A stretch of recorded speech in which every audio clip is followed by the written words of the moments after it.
Շատ հաճելի է ձեզ արդեն տեսնելը, ես Արփին եմ, դպրոցական եմ, սակայն շատ հետաքրքրված եմ քաղաքականությամբ, նաև ասեմ, որ հրաչուհու աղջիկն եմ։ Իմ հարցը այն է, թե ինչպիսի քաղաքական գործչից, իհարկե ոչ հայ,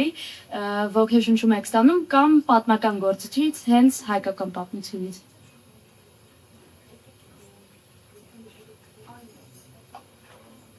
Դա մի քիչ բարդ հարց է։ Իրականում մի քիչ բարդ հարց է, հատկապես ասենց ասեմ, ընդհանրապես եթե համաշխարհային դեմքերի կան դեմքեր, որոնք օրինակելի են երևի շատերի համար, բայց դա շատ հայտնի դեմքեր են։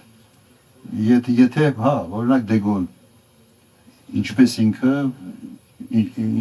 դառավ Դեգոլ, հետո ինչպես համարձակություն ունեցավ օրինակ Ալժիրի հարցը լուծել, եւ ինչպես հաղթահարեց այն դիմադրությունը, որը ամբողջ իր թիմն էր, նաեւ իր կողմնակիցներն էին ցույց տալիս,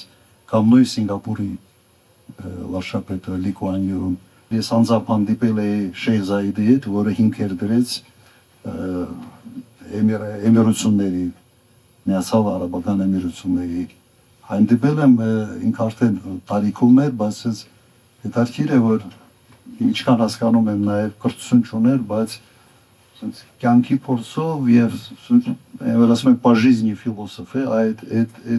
կարծիք բավական հետաքրքիր մարդ է եւ կարծում եմ այն ժառանգությունը, որի հիմքը ինքը դրեց, այսօր եւս երևում է։ Շատ են, այդպես մեկ կերպարի վրա ես չեմ կարող կենտրոնանալ եւ տարբեր անկյանտակ եւ փորձում ես տարբեր տրամադրության, տարբեր դեպքերի հետ կապված փորձում ես գնահատել, տեսնում ես, որ կան այո այդպիսի դեպքեր, որոնց կենսագրությունը չափազանց հետաքրքիր։